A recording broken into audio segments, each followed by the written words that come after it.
como estão todos? É um prazer enorme estar aqui para fazer mais um podcast Abimapro, sempre com o patrocínio, né, dos nossos grandes patrocinadores que acreditam muito em marcas próprias, a Laranjeiras, a 55Log, a Timbro, a A2F, Baldoni, a DVP Gestão Comercial e a Muriel. Esses são os nossos patrocinadores da nossa Agenda 2023. Bom, neste nosso podcast de hoje, nós trouxemos um tema que a gente acha extremamente relevante para o nosso mercado, para o nosso setor. Porque sem informação não se tem dados. Sem dados, aliás, sem dados não se tem informação. E sem informação não se tem riqueza. Então, eu trouxe hoje aqui para conversar com a gente o Ricardo Verza Amaral Melo. Ele é executivo de desenvolvimento empresarial, com mais de 12 anos de experiência ajudando empresas a se tornarem melhores e mais competitivas. Como executivo da GS1, ele desenvolve oportunidades de negócios e engajamento para o uso e expansão dos padrões GS1. Bom, gente, ele tem um currículo que é sensacional, nerd.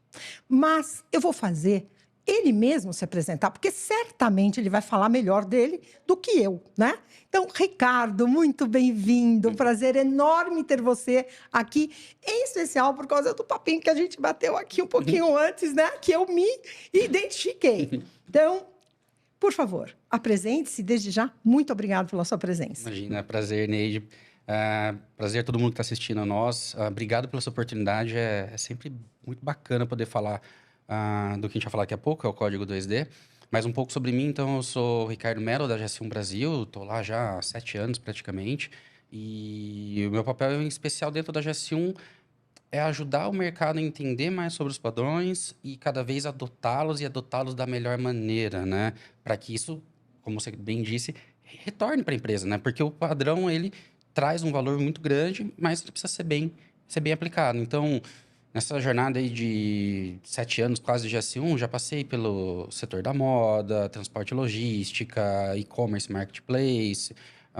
Hoje eu cuido, em especial, do setor da saúde. Eu trabalhei com defesa, indústria 4.0. Já passei bastante, assim, nos vários segmentos, né, dos quase 40 setores que a GS1 atua ali diretamente, né? Muito bom. Por isso, esse prazeraço de estar aqui com você. É sempre muito bom a gente conversar. Como é que você falou? Tecniquez, né? Tecniquez. De vez em quando a gente precisa falar tecniquez também. Uhum. Porque, afinal de contas, as empresas, elas são formadas por uma grande parte de tecniquez. E a gente precisa conversar com esse povo também, né? Não adianta só conversar com o povo de marketing, de desenvolvimento, de criação.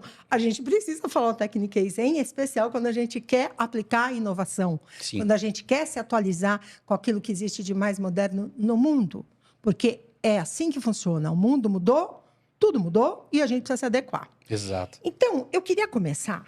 Eu preciso pôr óculos, viu? Porque idoso precisa sempre de óculos para enxergar. Eu queria começar, até para que quem está nos assistindo entenda como nasceu a GS1, qual foi a necessidade? Ela veio, obviamente, de uma dor. Uhum. Ela nasceu de uma dor. Qual era essa dor? Por que ela nasceu? Para quem não associou ainda, não se ligou, a GS1 é a antiga EAN Brasil, EAN Brasil, né? Então, muitas vezes a gente fala, sou da GS1, não conheço. É EAN Brasil. Eu sei o que é EAN Brasil.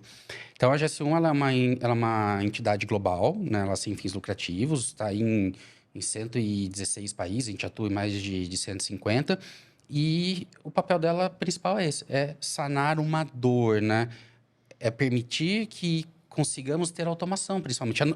Ela nasceu no Brasil como a ABAC, né? Associação Brasileira de Automação Comercial. E ela tinha como objetivo levar a automação ao comércio, ao varejo em si, né? Como, né? Através do código de barras. Então, a GS1 no Brasil e no mundo é a entidade que criou e que mantém o padrão do código de barras que a gente usa hoje. A GS1 fez 40 anos esse ano. A GS1 Brasil fez 40 anos e o código de barras fez 50 anos. Muita gente que eu converso, as pessoas elas falam, nossa, não sabia que existia alguém que cuidava disso. Então, existe alguém que cuida, e esse alguém é a GS1, que eu falei no Brasil e no mundo, há meio século já. É muito tempo, né? Então, basicamente, aquela empresa que ela quer colocar seu produto à venda, muitas vezes ela precisa desse código de barras para que o produto seja... O código de barras, pessoal, entenda-se, ele é o RG do produto, ele é o CPF do produto. Ele é o número que identifica de maneira única e inequívoca aquele seu produto. A gente está falando de ABMAPRO, é ele que dá a identificação do seu filho. Porque a marca própria, para muitas empresas, é um filho. É algo que ela nasce, você cresce e você espera que ela viva por muitos e muitos anos. Então, a primeira coisa, quando o pai faz, ele vai no cartório e registra o filho. No caso, no Brasil, a marca no INPI, mas o número do código de barras do produto nasce dentro da GS1. Então, foi por isso que a GS1 nasceu, para resolver esse problema, para dar a identidade única e que seu filho possa navegar pelo mundo todo. Você vê que interessante, né, Ricardo? Eu tenho falado sempre, né, nos nossos... eu acho que desde sempre eu digo que a marca própria, ela tem pai e mãe, né? E é um filho gerado, né, por pai e mãe. E que um tem a responsabilidade de registrar, né? E o outro tem... Um faz a gestação, o desenvolvimento, tarará, o fornecedor. O outro é quem dá a identidade, né? Quem vai no cartório e põe lá o código, né? Mas os dois têm que cuidar do filho, né? O nome você coloca... Os dois têm que cuidar do filho. A Exato. responsabilidade é ambas. O nome você coloca no cartório, você pega o CPF na caixa que seja. Coisa. Eu até vou abrir aqui um parênteses para contar para vocês uma coisa que eu falo na ABMAPRO. Não ter automação, não usar código analógico, ou mesmo, a gente vai falar agora da grande inovação, que a gente já vem falando, mas a gente vai explicar de novo, é quase que igual você ir num banco, hoje, e pegar R$1.000, e a pessoa do banco, o caixa, puxa lá uma caixinha e puxa a tua ficha, vê qual é o teu saldo, tira lá R$1.000 e põe lá o valor. É quase igual, gente. O que seria do mundo num país como o nosso, que viveu uma inflação que a gente tinha que ficar etiquetando produto de manhã, de tarde, de noite? Como seria esse mundo sem esse nível de automação, né? Então, é isso, né? É assim. Exato. E isso não para. Isso, obviamente, evolui. Então, o segundo tema que eu quero falar com você é qual é a penetração que essa tecnologia tem no Brasil e no mundo? Quer dizer, eu estou te falando no Brasil e no mundo, porque seria muito legal para quem nos ouve saber dentro do mundo todo que usa, né? São várias GSs, né? No mundo. Que lugar o Brasil está? O quanto avançado nós estamos? Porque, às vezes, a gente acha que o Brasil está sempre em último, né? Exatamente. A GS1 são 116 países. Ela é uma federação, isso é interessante falar. Ela não é uma questão de matriz e filial. Então, cada país tem o seu representante, né? E aí, a sede da GS1, quem congrega todas, a GS1 Global fica na Bélgica, em Bruxelas, né? O Brasil, desses 116, ocupa a 5ª posição quando a gente fala em número de associados. A GS1 como um todo, ela tem mais de 2 milhões de associados e de Brasil a gente tem 58 mil associados. 58 mil empresas que têm produtos e que precisam colocar códigos na sua grande maioria. Então, a gente tem 58 mil associados que estão colocando esses códigos. Quando a gente fala de penetração, o código de barras que a gente está acostumado, ele é lido em torno de algo de 10 bilhões de vezes ao dia, né? Então, qualquer produto que você vê num varejo, ele tem um código de barras. Esse código de barras, ele é um padrão GS1. Então, ele nos rodeia há tanto tempo que a gente nem percebe que ele está ali e faz parte da nossa vida, né? Então, a penetração é algo gigantesco, em especial aonde a nova fronteira que a gente vê cada vez mais se aproveitando disso é o e-commerce. Então, em especial, existem uma série de desafios que são superados por causa da automação. Hoje, quando você vai na loja, você pega o produto, tudo bem ali, passa no caixa, bipa, vê o preço, vai. Mas imagina num armazém, num estoque, num fulfillment de um e-commerce, onde o pedido é feito online e para o operador que vai fazer a coleta, só sai um papel. Se ele não tiver uma automação ali para que ele possa pegar isso, ele provavelmente vai fazer um pedido errado. Eu acabo com a experiência do consumidor. Eu tenho custos, eu tenho logística reversa, N fatores. Fora que esse código permite, eu falei 10 bilhões de leituras ao dia. São também, curiosamente, 10 bilhões de consultas no Google ao dia. Então, como eu consigo até destacar o meu produto mais na web? O código de barras faz isso, o GTIM, né? Até, vamos entrar no tecnês, o número do código de barras, que o pessoal chama de EAN no mercado, não está errado, o nome técnico dele é o GTIM, o número global do item comercial.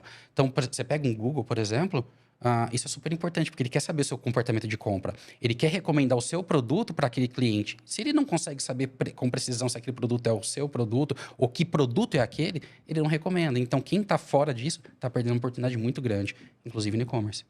Inclusive, tem uma coisa que é muito legal, né? Quando eu comecei a usar, lá na década de 80, né, na fábrica, demorou um pouquinho para a gente entender que 789, todos começavam com 789, 789, e aí um dia a GS1 disse, então, é porque 789 é Brasil, né? Cada país tem o seu código, os seus 3 primeiros números, e você identifica o país, agora eu acho que é 789 e 790. 790, né? Porque já cresceu tanto que precisou, inclusive, ter mais mais 3 números da série. Aliás, só por falar nisso, o aumento de venda online, tem uma coisa que vocês precisam saber. Existem códigos clandestinos. Tomem muito cuidado. Sempre lembrem de se certificar, porque você pode comprar um código que é vendido num mercado paralelo, códigos, mas eles não são da GS1. Então, você não tem a segurança dos dados e de tudo aquilo que envolve um código desse, se não é um código, né, da GS1. A gente chama de um código validado, né? Validado. E é importante, voltando até alguns pontos atrás, não é a identificação do seu filho. Então, se você colocar uma identificação que você não tem a confiança, que ela foi atribuída, por exemplo, somente ao seu filho, não foi atribuída a vários, você corre um risco de proteção de marca, né? Que é algo super relevante, é o seu filho. Então, sempre avalie isso no e-commerce. Era onde acabava acontecendo mais. Nós começamos uma campanha muito forte em 2022 de comunicação e tudo mais. Essa campanha continua. Uma ação da GS1 bem intensiva em cima disso. Tem dado ótimos frutos e o pessoal tem começado a entender mais e aprender sobre isso. Eu tive um caso, inclusive, de um associado nosso, que ele tinha comprado um código, não sabia nem quem era a GS1, e ele teve um problema e ele me ligou na entidade e disse, Neide, eu estou tendo um problema assim. Eu falei, você é associado da GS1? Não. E onde você comprou esse código? Não sei, acho que é internacional. Eu falo então, sempre para ti. Né? Se você precisa de um CNPJ, Neide, você vai aonde? Você vai no Google pegar um CNPJ ou você vai na junta comercial? Pois é. Essa é a pergunta que eu faço. Dá entrada na junta, né? Que é mais fácil. Então, como que daí a gente... como é que o 2D ele pode ser uma estratégia simples, mas ele soluciona grandes problemas, como, por exemplo, toda a questão de segurança que o consumidor precisa através de um produto. Né? Porque um consumidor está comprando um produto que ele acredita que, se está sendo ofertado a ele, está tudo certo e ele pode comprar. Aliás, abrindo um parênteses, a Anvisa, por exemplo, né, e o Ministério da Agricultura, a primeira preocupação sempre é a segurança com o consumidor brasileiro. Né? Então, como que um código assim, né? Como que um QR Code, né? Como o pessoal chama, que não é apenas um QR Code, e aí eu quero que você explique bem, pode, inclusive, favorecer essa segurança, dar mais segurança para esse consumidor por conta dele estar num produto e ter as informações necessárias. Ótimo. O que a gente está acostumado, então, no supermercado é aquele código que a gente chama de linear, ou 1D, uma dimensão. É aquele código que está sempre ali embaixo do produto. A característica técnica dele é que ele carrega o número do produto e só isso, né? Ele é uma chave única. Hoje, as pessoas, elas procuram cada vez mais se conectar aos produtos, às marcas e acessar essas informações. Ah, o QR Code ele entra como uma solução viável nesse aspecto. Então, a primeira coisa é como eu interajo melhor com o meu consumidor. Então, às vezes, o código de barras normal, ele permitiria isso, mas a jornada, talvez, e acho que esse é um ponto-chave para tudo, a jornada até eu chegar ao meu produto, ela não é tão simples. Então, eu tenho que pegar o número, digitar aí no Google, digitar, procurar o site da empresa.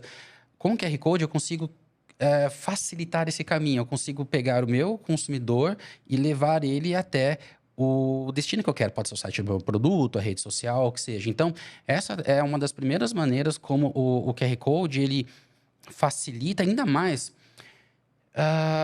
Se a gente pensar onde...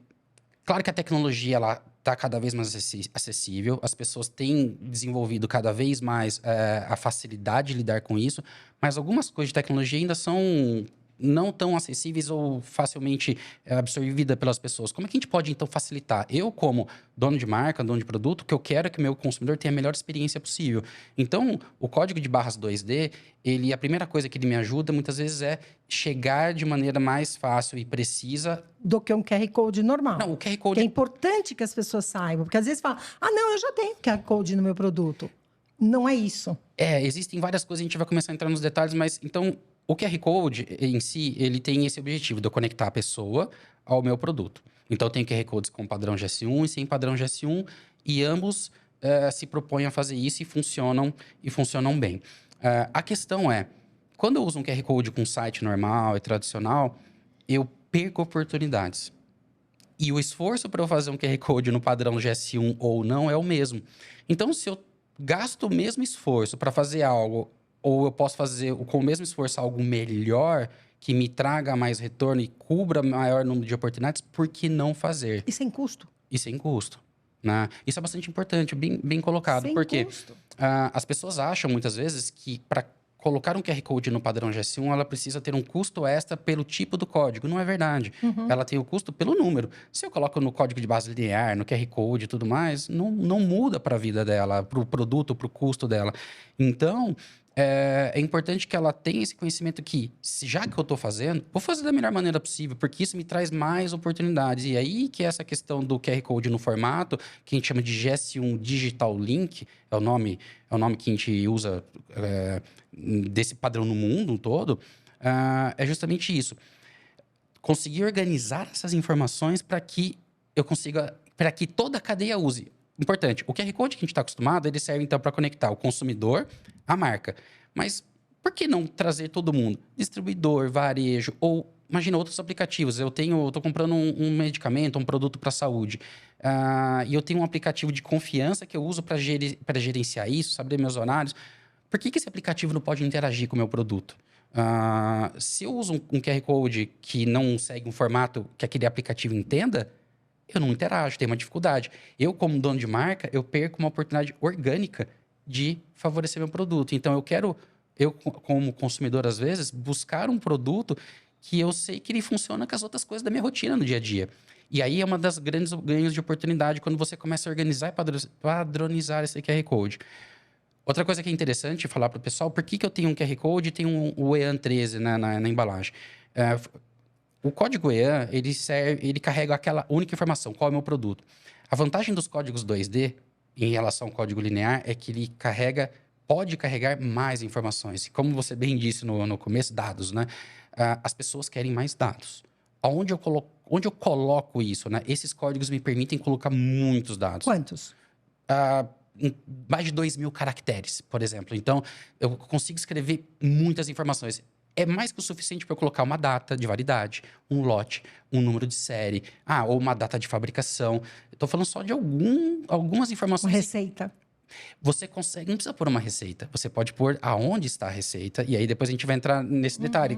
Como eu chego até lá e como eu interajo com o meu cliente dentro da minha plataforma. Mas, principalmente, o cliente, ele quer... às vezes, você quer colocar informações que são pertinentes àquela unidade, às vezes. Então, isso até é interessante, viu, pessoal, para vocês destacarem e entenderem isso. Prestem atenção. Eu tenho informações que são eu falo estáticas, ela não muda o meu produto. A marca sempre é a mesma, a composição sempre é a mesma, o produto é aquele, né? Inclusive, o próprio número do código de barras é daquele produto. Mas quando eu produzo uma unidade daquele produto, ele ganhou um lote, ele ganhou uma validade, ele ganhou características daquele item em si. E muitas vezes, então, como eu preciso complementar essa informação para dar até segurança para minha marca? O QR Code ou o GS1 Data Matrix, que é outro tipo de código 2D, ele permite que eu adicione essas informações extras daquela unidade para que eu possa interagir. Então, quando você falou da questão da receita do produto, a receita, ela não muda. Então, eu pego o meu consumidor e levo até o site da receita. Mas eu posso estar levando junto, ó, qual é o lote?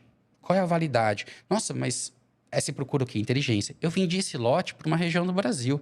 Por que esse código foi lido, às vezes, lá no Nordeste? Eu vendi para o Sul, tá lendo no Nordeste. Eu vendi no Brasil, eu tô lendo fora do Brasil.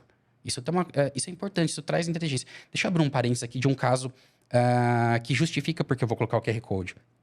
Teve uma indústria que nos procurou uma vez porque eles produziam produtos de beleza para cabelo, altíssimo valor agregado, e eles tinham venda no Brasil e venda representantes na Europa. O que o pessoal da Europa começou a fazer? Comprar no Brasil e vender no eBay lá. E isso estava gerando um problema de território para os distribuidores oficiais. Eles estavam perdendo o mercado para esse tipo de venda. Sim. Essa empresa ela precisava começar a entender de onde estavam saindo esses produtos do Brasil e chegando na Europa. Ela colocou o 2D com informações variáveis, como lote, e no caso não colocar, mas poderiam ter colocado número de série em alguns produtos. Porque esse parceiro dele na Europa poderia comprar o produto lá, com a informação que estaria naquele QR Code, a indústria ia conseguir rastrear dentro do Brasil qual o caminho daquele produto e tentar identificar por onde ele estava saindo para chegar na Europa. E assim proteger aquele parceiro que estava lá há tanto tempo e divulgando a marca. Então, são várias aplicações. Então, as informações do produto, o QR Code continuava levando. Mas eu coloquei um dado extra, variável, porque eu precisava disso para poder fazer todo esse controle. Então, o QR Code, pessoal, pensem assim, ele é modular, é como se fosse um Lego. Eu coloco informações lá à medida do que o meu negócio, a minha estratégia de negócio precisa. Então, eu coloco informação, tiro informação. Por isso que é muito particular. A tecnologia é a mesma para todos, mas como eu uso, vai de negócio para negócio. E aí, uma coisa importante, né? Todos os associados da Bemapro, a Bemapro é uma grande parceira da GS1 há muito e muito tempo. Tem alguma dúvida? Pode procurar a Neide, pode procurar a Bemapro ou a própria GS1. A gente vai estar aqui para ajudar vocês em quaisquer dúvidas e como melhor fazer isso. Porque ele é flexível. Então, quando é flexível, como é que eu aplico isso, né, da melhor maneira para o meu negócio, né? Só para vocês terem uma ideia, no congresso, no encontro de negócios desse ano, a gente teve uma palestra sobre o 2D, de novo, né, novamente, porque a gente vem fazendo em todos os nossos encontros. No nosso congresso, a gente teve novamente, a gente já tem marcas de varejos, alimentar e farma, vindo aí com 2D, e indústrias associadas que vão entrar, e não só em marca própria. Porque é aquilo. Não importa se o mercado, se o varejo já tem ou não o leitor. Esse é um projeto para se caminhar juntos. A indústria caminha, o varejo caminha para se adequar com os leitores, com toda a tecnologia necessária. Quando isso tudo já estiver pronto e implantado, a indústria também está pronta. Agora, independente do leitor do varejo, vocês entenderam o quanto de informação carrega um QR Code? Entenderam porque vários produtos já usam. Só que um oficial GS1, ele vai chegar... a gente tem exemplos, né? A gente tem um exemplo, por exemplo, do pimentão, né? Que já está fazendo... A gente tem já plantações que o legume já sai, ou a fruta, sai da terra, já sai lá do agricultor e já está indo para o ponto de venda com, inclusive, quais foram os insumos utilizados, os lotes dos insumos utilizados nessa terra para criar aquele legume. Imaginem vocês o quanto isso é importante, em especial para a marca própria, Ricardo, porque na marca própria a gente tem uma atenção muito grande quando a gente vai fazer um diagnóstico de sistema da qualidade ou uma auditoria de qualidade nas questões de rastreabilidade. Claro que a gente está falando de rastreabilidade sistêmica do ponto de vista de rastrear, e a gente até fala, né, a volta de um produto que está no mercado, como rastreia para entender se outros lotes também tem problema, como também o que é feito, inclusive em medicamento, um fornecedor diz, olha, a minha matéria-prima está com problema, onde eu usei essa matéria-prima, o que eu fabriquei com ela e onde ela está. A gente não consegue saber onde ela está, porque a gente não tem o lote no ticket do supermercado para o consumidor, mas ele sabe. Ele faz a leitura ali, ele vai poder ter, porque dá para a gente chegar nesse nível, né? Sim. Claro, é um caminhar, tem que começar, né? Começa, implanta, começa a fazer tudo aquilo que precisa, mas eu queria só que você desse um exemplinho que você me deu, óbvio, sem citar nomes, em que canal foi, em que rede, tarará, mas aqui, o que aconteceu com você, com relação a um produto que você comprou. Eu fui comprar um produto e o que eu posso falar era um produto de saúde, né? Então era em uma farmácia. Eu gosto desse destaque porque é segurança do paciente, né? Um tipo de erro desse não gera só um problema para a tua marca, mas pode gerar um problema para uma pessoa, para uma vida. Eu estava passando no caixa com esse produto e a operadora de caixa ela foi girar a embalagem para procurar o EAN13 para bipar normal, o processo que ela está acostumada. Só que no movimentar daquela embalagem, ela, por um acaso, passou o QR Code que estava ali no scanner, né? Até muitos supermercados é interessante, você já começa... É aquela mania, né? A gente vive tanto isso que quando a gente vai num supermercado, a gente está olhando o processo de operação, tudo, como é que está funcionando. Muitos operadores de caixa, eles já sabem que dá um problema, eles tampam com o dedo o QR Code. Aliás, por que dá problema? Porque não é padronizado. Porque se fosse um QR Code padronizado, tanto faz, se fizesse a leitura de um ou de outro, as informações seriam as mesmas, né? Então, essa operadora de caixa, ela manipulou o objeto, né? E pegou o QR Code. O software, deu alguma coisa no software que ele trouxe um produto real daquela farmácia. E eu só percebi porque eu estava comprando um produto só e a diferença de preço era significativa. Então, eu falei assim, sabe aquela mania? Não fui nem reclamar que o produto estava errado, foi reclamar que o preço estava errado. Aí eu parei e olhei e falei, nossa, não é o produto. Era outro produto. Eu vi que era outro produto. A gente está falando de farmácia, o que significa isso, né? Segurança do paciente, primeira coisa. Segunda, ruptura de estoque.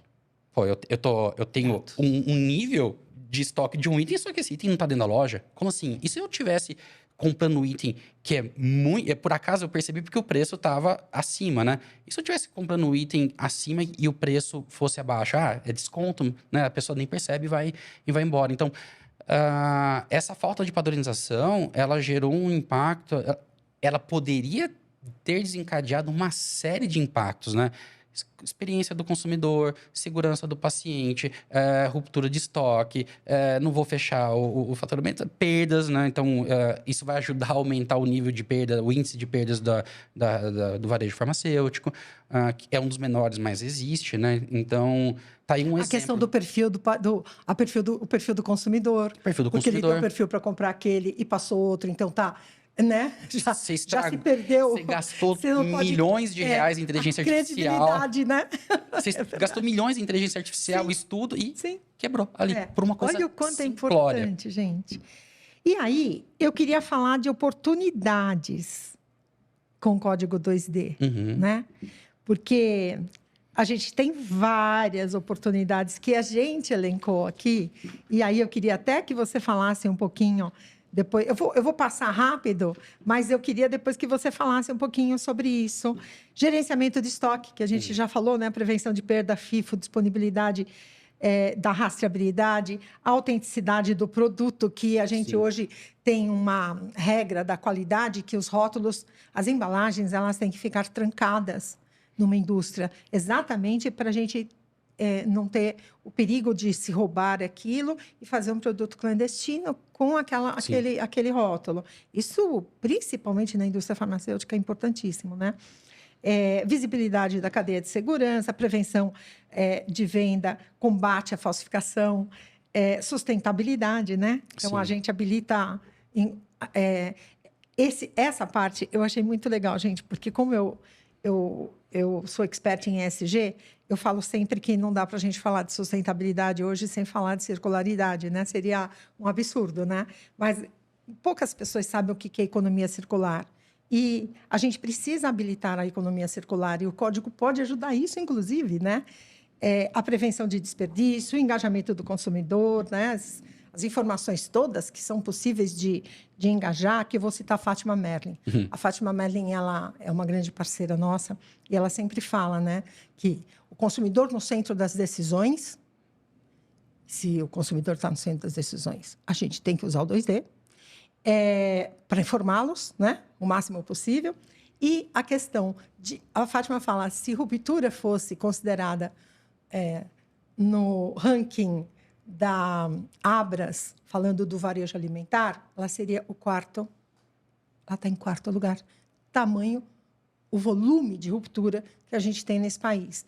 E muito é por conta de informação cadastral errada. É impressionante, né? A embalagem, né, aprimorada, a gente ter uma embalagem estendida, quer dizer, o Brasil tem textos para se colocar em produtos, textos regulatórios, que a gente brinca que parece os Lusíadas, entendeu? Não dá para colocar, não tem como, não dá, não cabe na embalagem. Até porque eles não foram feitos e não foram construídos para entender que o mundo vive em constante inovação. Quanto menos tamanho de embalagem, menos produto jogado fora, menos resina plástica jogado fora. Mas a gente escreve aonde, né? Menos combustível no caminhão transporte. A pegada de carbono diminui. Exatamente. Gente, vocês conseguem entender o que o Código 2D pode ajudar nisso? Porque a GS1 está fazendo todo um trabalho junto à Anvisa também, para que sejam reconhecidas todas as informações que são regulamentáveis, né?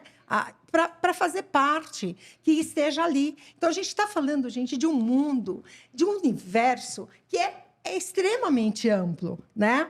E aí, os principais destaques disso tudo, e obviamente que tem mais coisa ainda, eu queria que você falasse um pouco para depois a gente ir para o encerramento. Apesar do nosso papo estar maravilhoso. Vou começar pelo ESG. Você esteve no Prêmio Automação, né? Que foi agora no dia 8 de novembro, aniversário de 40 anos da GS1. Um dos cases ganhadores foi da Coca-Cola. O que a Coca-Cola fez? Ela colocou um código 2D, padrão GS1, nas garrafas retornáveis, para rastrear o ciclo de vida das garrafas retornáveis. Garrafa a garrafa. Então, você tem uma gravação a laser em linha. Cada garrafa ganhou finalmente seu RG. Então, as garrafas pararam de ser garrafas e se tornaram indivíduos, né? Cada uma com essas informações. E olha que importante isso. O que a Coca-Cola vai fazer com isso daqui para frente? Ou como ela vai fazer isso? A gente não sabe. Ela tem ideias, desejos, mas a base, o começo, é a identificação. Muitas vezes, uma empresa ela investe milhões de reais na solução final e ela nunca faz o alicerce. A base. O código 2D, o código de barras, o dado no produto, ele é a base para tudo. Para muitas empresas pode não ser atraente, isso não ser bonito, uma tecnologia nova, super IA, mas se você não arruma a casa, se você não faz a base, você não consegue implementar nada ali na frente. Então, a Coca-Cola, ela começou agora com isso, ela está colocando nas garrafas e daqui para frente é um mundo, um universo que se abre. Ela tem ideias hoje, amanhã ela vai ter ideias novas. Por que ela pode fazer isso? Porque ela tem dados que antes ela não tinha, né? Então, esse é o primeiro exemplo que eu gostaria de dar para a ESG. Interação com o seu consumidor.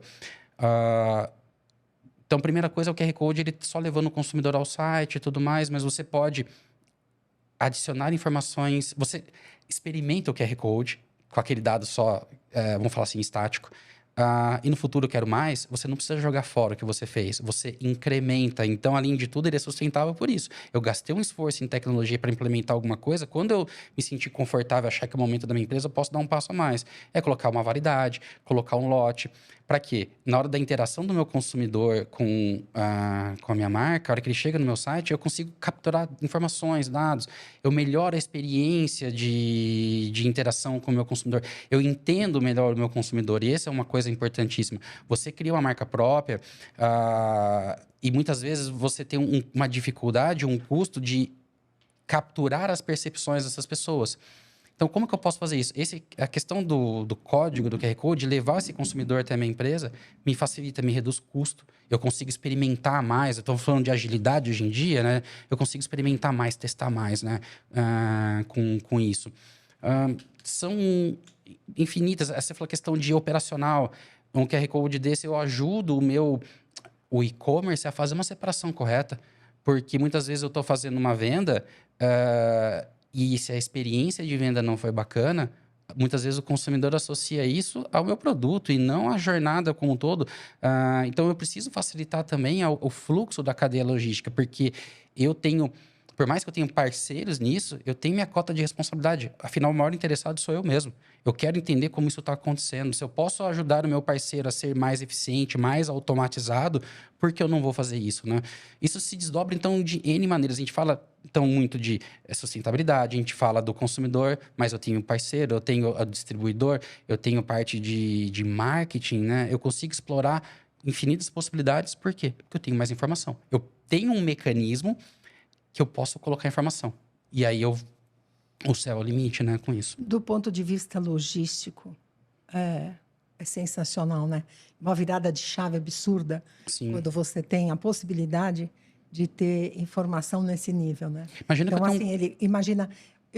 desculpa, Não, imagina. te cortar. Eu digo sempre, né, que a gente, quando fala de uma automação nesse nível, a gente está falando de uma empresa absolutamente inteira. Inteira. Em todos os pontos, em todos os gargalos, em tudo que é possibilidade de melhorar dados, possibilidade de aumentar a produtividade, né? Sim. Porque imagina inventário. Uma empresa que tem um inventário. Esse é o ponto-chave. Isso é fantástico, né? É o ponto-chave. Eu tenho muitos produtos hoje em dia que a embalagem é muito similar. A questão logística é, se eu não tenho uma automação, como é que eu garanto a coleta, né? Que afeta o inventário. Então, são N oportunidades de melhorar esse mundo para ser, de novo, mais eficiente. E hoje em dia, a gente sabe que não existe, talvez, o produto de ouro, a ideia de ouro, né? Você sempre está num mundo muito competitivo. E muitas vezes as pessoas se preocupam cada vez mais em ganhar mercado e tudo mais, mas elas conseguiriam aumentar, às vezes, o próprio faturamento e ser mais eficientes, diminuindo as perdas. Então, a automação, ela ajuda muito a organizar a casa e diminuir as perdas. Então, a minha empresa se torna mais competitiva porque eu sou mais eficiente. Então, ser mais eficiente não é só vender mais, é diminuir as perdas. Então, são infinitas coisas. É um conjunto, né? Bem, estamos chegando no final desse papo maravilhoso que eu particularmente adoro. Mas eu queria fazer uma ressalva aqui. Muitas vezes a gente tem pessoas nos negócios, nos varejos, que são 40 a mais, 50 a mais na alta direção, né? Mas o consumidor influenciador de como é que compra e o que compra é os 30 a menos. E esse cara é antenado. Esse cara, ele quer ler, ele está com o celular, ele quer informação, ele quer saber quem é que dá mais informação. E que na cabeça desses jovens que vieram com chip para isso, é óbvio que um produto que carrega mais tecnologia, mais inovação, na cabeça do consumidor é um produto que está mais dentro daquilo que é aquilo que eles esperam, propósito, toda aquela história de, não, eu agora só compro propósito. Aliás, a Procter, há muitos anos atrás, dizia que não ia mais vender produto, ela ia vender serviço, propósito. Então, olha o quanto é importante, o quanto isto vem contribuir para isso. Uma outra observação que eu queria dar é assim, né? Então, falando lá da Coca-Cola, então, em ESG, né, eu vejo uma série de ações, porque nós temos que fazer isso no ambiental, no social, na governança e o sistema da qualidade. Gente, o povo constrói a casa, a igreja. Gasta uma fortuna para construir a igreja. Economiza no santo. Sabe como é? Esse provérbio é muito antigo. Sim. E aqui não se trata nem de economizar, porque não custa mais nada. Aqui se trata de se atualizar, que não é economizar, é atualizar. Deixa de ser preguiçoso e põe o povo aí para criar os dados necessários lá, né, para o QR Code, porque a GS1 está à disposição para orientar todos. É que nós da Bimapro, nós temos um pouquinho mais assim de... É que nós pegamos mais firme, sabe? E a gente contribui também. A Bimapro quer fazer esse trabalho muito junto, sabe? Com a GS1 e colaborar com os nossos associados em todos os gargalos que possam existir e juntos chegarmos. A gente tem uma meta, sabe? De chegar no final deste ano aqui, Ricardo, com uma meta que eu me comprometi. Então, conte conosco. Foi um prazer enorme estar aqui com você. A gente quer muito, muito, muito, quanto entidade, convencer os nossos associados do quanto é importante esse nível de informação, do quanto é simples colocar, né? Lógico, à medida que a gente vai querendo evoluir, como nós conversamos, né? Mas tudo começa assim, tem que começar. Indústria e varejo, os dois. Na marca própria, nós teremos. Se nas outras marcas o pessoal vai querer colocar, problema de cada um. Mas nas marcas próprias, nós vamos lutar muito para isso. Muito obrigada. E, por favor, suas considerações finais. A GS1 ela é uma associação, ela é feita por associados, não se esqueçam disso. Então, a gente trabalha para os associados, né? Sempre que precisarem, nos procurem. Essa iniciativa do Código 2D é uma iniciativa global, então não é uma coisa só de GS1 Brasil. E a gente tem uma meta que até 2027, os PDVs do mundo inteiro serão capazes de ler esses códigos. Então, é aquela história de quem sai na frente sai ganhando. Pensa no seu produto, traga o diferencial. Tem dúvidas? Não se preocupe. Achou muito técnico? Eu falo, não precisa se preocupar com isso. Peça para alguém no seu time, que é a pessoa técnica, procurar e a GS1 vai ajudar. Você é uma pessoa de negócio que quer entender mais sobre a oportunidade de negócio, a gente vai ajudar. Então, a gente está aqui para ajudar e conversar com todo mundo, né? Uma equipe bem extensa ali na GS1 para estar ajudando os associados a atingir os objetivos. E para nós, como empresa saudável, é ótimo. Então, queremos que empresas sejam saudáveis, que durem décadas, centenárias, e contem conosco para isso. Vamos virar a chave? Vamos puxar a régua para cima? Vamos lá. Gente, muito obrigada. Foi um prazer enorme. E assistam o nosso podcast. Este tema é muito bacana. E aguardem, porque outros virão. Muito obrigada pela sua audiência e paciência.